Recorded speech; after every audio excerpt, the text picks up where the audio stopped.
नमस्कार बंधुरा दीपा स्टार्लिंग चैनेले आपनादेर स्वागत। आज के आमी शुकनो छोला और नारकेल दिए बानाबो कचु शाक।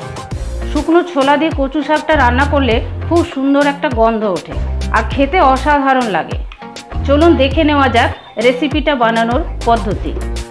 এই রেসিপিটা বানাবার জন্য আমি কিছুটা নারকেল কুড়িয়ে নিয়েছি আর কিছুটা কুচিয়ে নিয়েছি গোটা ছোলা। এখানে আমি ছোলাটা একদমই ভিজিয়ে নিইনি। আর কাঁচা লঙ্কা চিড়ে নিয়েছি, আদা আর কাঁচা লঙ্কা নিয়েছি, পেস্ট করে নেব। এখানে আমি 1 ইঞ্চির মতো আদা টুকরো করে নিয়েছি আর কচুর ডাঁটা সেদ্ধ করে নিয়েছি। বাকি উপকরণ রান্নার সময় আপনাদের সাথে শেয়ার করব। আদা আর কাঁচা লঙ্কাটা পেস্ট করে নেব। দেব একটু জল। কড়াটা গরম হয়ে গেছে, দেব সরষের তেল। এই রান্নাতে সরষের তেল আর কাঁচা লঙ্কার পরিমাণটা বেশি লাগে। আপনারা অবশ্যই আপনাদের প্রয়োজন অনুযায়ী দেবেন। তেলটা গরম হয়ে গেছে, এখন গোটা ছোলাগুলো দিয়ে দেব। গোটা ছোলাগুলো দেওয়ার পর যতক্ষণ না ছোলাগুলো ভালো মতো গরম হচ্ছে ততক্ষণ আমি নাড়ব না। ছোলাগুলো দেখুন নিজে থেকেই ফাটতে শুরু করেছে, দেখুন ফেটে গেছে। এবারে আমি একটুখানি নাড়ব যাতে সমস্ত ছোলাগুলো ভালো মতন ফাটে। দেখুন ছোলাগুলো ফুটে গেছে। এবারে এর মধ্যে দেব 1 চামচ কালো জিরে, নেড়ে নেব।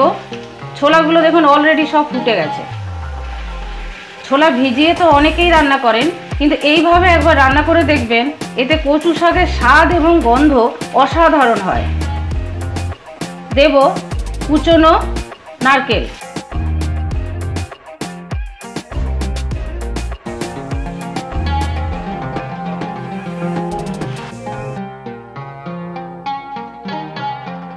নারকেলগুলো ভাজা হয়ে গেল। এইবারে দেব সেদ্ধ করে রাখা কচু শাক।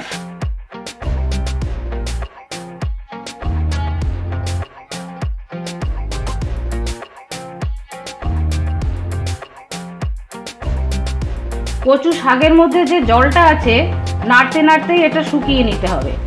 ছোলাগুলো এর মধ্যেই সেদ্ধ হয়ে যাবে। দেব আদা আর কাঁচা লঙ্কার পেস্টটা। দেব পরিমাণ মতো হলুদ, 1 চামচ চিনি।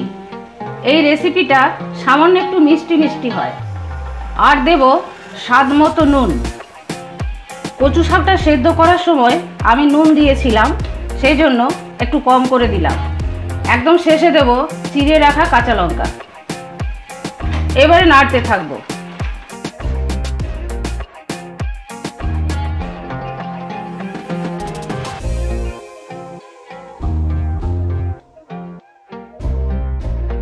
ভালো করে নেড়ে নিয়ে কিছুক্ষণের জন্য রান্না হতে দেব।